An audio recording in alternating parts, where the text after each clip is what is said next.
बिहार में विधानसभा चुनाव के लिए चुनावी घमासान अब और तेज हो गया है। नामांकन की जो प्रक्रिया है वो पूरी हो चुकी है और पहले चरण का मतदान होगा उससे पहले ही बेहद उठापटक का दौर जारी है और गठबंधन जो है, जो अलायंस है, उसमें राजद और कांग्रेस ने कई सीटों पर तो आमने सामने प्रत्याशी तक उतार दिए थे। पूरे इस मामले पर और इसमें बहुजन समाज पार्टी की जो एक तरह से दावेदारी है, कई सीटों पर मजबूत दावेदारी है, उस पर बात करने के लिए मेरे साथ बहुजन समाज पार्टी के राज्यसभा सांसद और बिहार समेत कई राज्यों के प्रभारी सांसद रामजी गौतम साहब है। सर, स्वागत है आपका। सर, आप सुन पा रहे हैं हमें? सर, स्वागत है आपका। मैं सुन रहा हूँ। जी जी जी। सर, मेरा सवाल है कि चुनाव को किस तरह से देख रहे हैं, क्योंकि एक तरफ एनडीए है, दूसरी तरफ इंडिया है और इसमें कई सीटों पर तो प्रत्याशी आमने सामने तक उतार दिए इन दोनों पार्टियों ने। देखिए, बहुजन समाज पार्टी बिहार में, मैंने पहले भी कहा था, बहुत ही दमदारी के साथ में चुनाव लड़ रही है और बीएसपी की दावेदारी से आज दोनों गठबंधनों में, चाहे वो एनडीए गठबंधन हो चाहे महागठबंधन हो जी, इन दोनों गठबंधनों में एक डर सा है कि मतलब बीएसपी इतना ताकत से कैसे आगे बढ़ रही है। बीएसपी को रोकने के लिए, बीएसपी को दबाने के लिए तमाम तरह की चालें चली जा रही हैं, लेकिन मैं उससे कहना चाहता हूँ बीएसपी अब रुकने वाली बिहार में नहीं है। बीएसपी ने अपने कदम आगे बढ़ा दिए हैं और कई जगहों पर बीएसपी वो जीत की कगार पे खड़ी है। जी सर, पहले चरण की नामांकन की क्या स्थिति रही है? 121 सीटों में से कितने प्रत्याशी हैं जो चुनाव लड़ेंगे बहुजन समाज पार्टी के टिकट पर? 121 में से करीब करीब हमने मोर देन 110 के आसपास लोगों को सिंबल दिए थे जी, और जिसमें रिजेक्शन भी हुआ और 3 से 4 लोगों ने अपना पर्चा जो है खारिज हुआ है जी, तो सब मिलाकर के करीब करीब वहां पे 97 प्रत्याशी बचे हुए थे जी। पहले चरण के। 97 पे चुनाव लड़ रही है बसपा पहले चरण में। 97 खबर है जी 97 है। बाकी की रिजेक्शन बहुत किया है सरकार ने, जी। फॉर्म रिजेक्ट बहुत किए हैं, खास तौर से बीएसपी के फार्मों को रिजेक्ट किया गया है। कितने रिजेक्ट हुए हैं सर पर्चे बसपा के?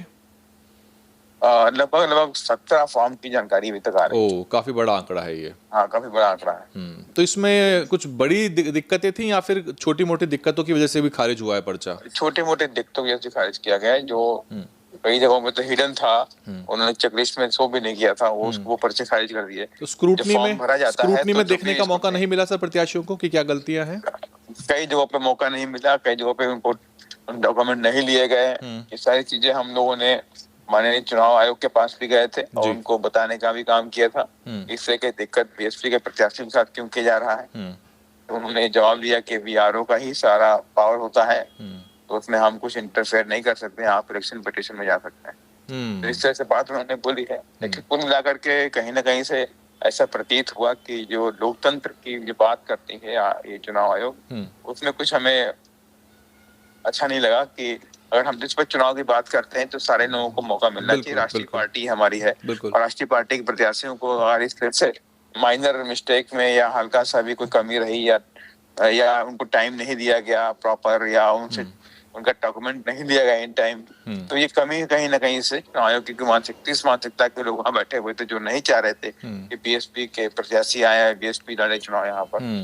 काफी चीजों को हम लोग यहाँ पे दिक्कतों का, कठिनाइयों का सामना कर रहे हैं, बट कोई बात नहीं, संघर्ष तो लाइफ में रहता ही रहता है। लेकिन फिर भी बसपा की जो दमदारी है कई सीटों पर काफी मजबूत है। कौन कौन सी सीट है सर जिस पर सीधी फाइट है बीएसपी की बाकी लोगों से और बसपा जीतने वाली है? चारों सीटों पर हमारी सीधी फाइट है जी।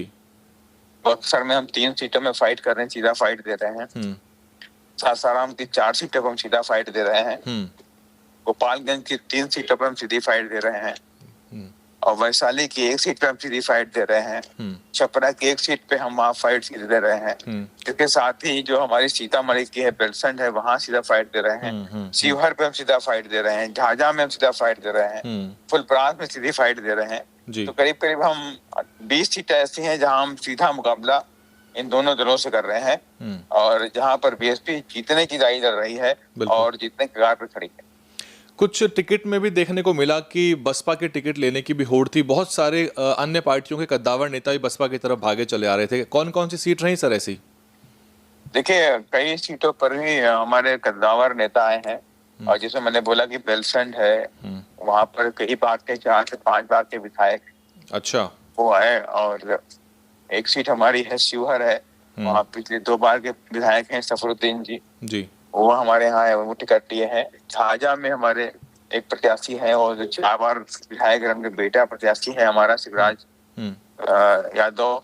और ऐसे ही सासाराम प्रॉपर जो सीट है, सासाराम में हमारे जो प्रत्याशी अशोक कुमार सिंह कुशवाहा हैं जी। और जो 2 बार के विधायक हैं, 2020 तक रहे हैं, और इस बार उनको टिकट काट दिया तो पार्टी के लोगों ने पूरा उनको लेकर के आए, और वो नीरज सिंबल दिया गया, हाथी का चुनाव चिन्ह दिया गया। बिल्कुल। वो ताकत नहीं लड़ रहे हैं चुनाव। ऐसे और भी कई जो कई हमारे जिला पंचायत अध्यक्ष हैं, 2-4 जगह पे वो लड़ रहे हैं, ब्लॉक प्रमुख हैं वो लड़ रहे हैं चुनाव।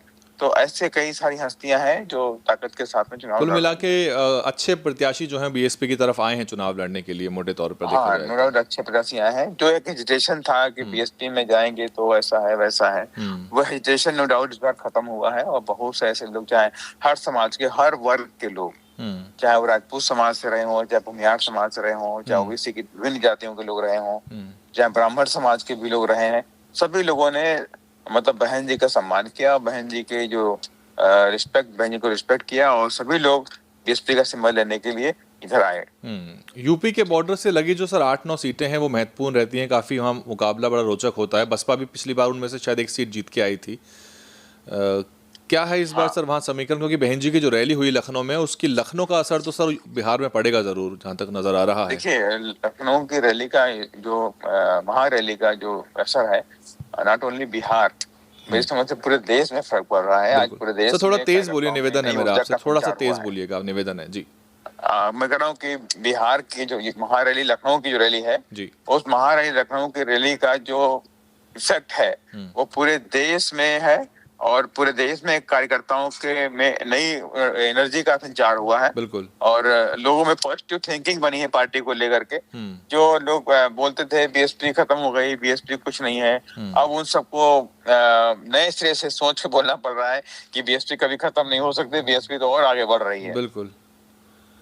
मोहनिया का सर सवाल ज़रूर रहेगा कि मोहनिया में राजद के प्रत्याशी जो हैं उनका पर्चा रद्द हो गया है, और उसके बाद लग रहा था शुरुआत में कि शायद राजद बसपा को सपोर्ट कर दे, क्योंकि बसपा अमूमन शायद उस सीट को एक बार पहले जीती भी है, शायद अगर आंकड़े आपको शायद ज्ञात होंगे। हाँ, सुरेश पासी जी 2000 के आसपास 2000 में जीते थे हमारी समझ से। जी। उस समय सुरेश पासी जीते थे, वो आप प्रत्याशी बीएसपी के थे। ओम प्रकाश दीवाना है उस सीट पर। हाँ, ओम प्रकाश दीवाना है जो एक मिडिल फैमिली से है, जो मिशन के गायक है, मिशन के गाने वगैरह गाता है जी। और बिरहा के अपने जो भोजपुरी बिरहा संगीत है उसका एक गायक है, तो उससे गाना वाना गा करके अपना परिवार चलाता है जी।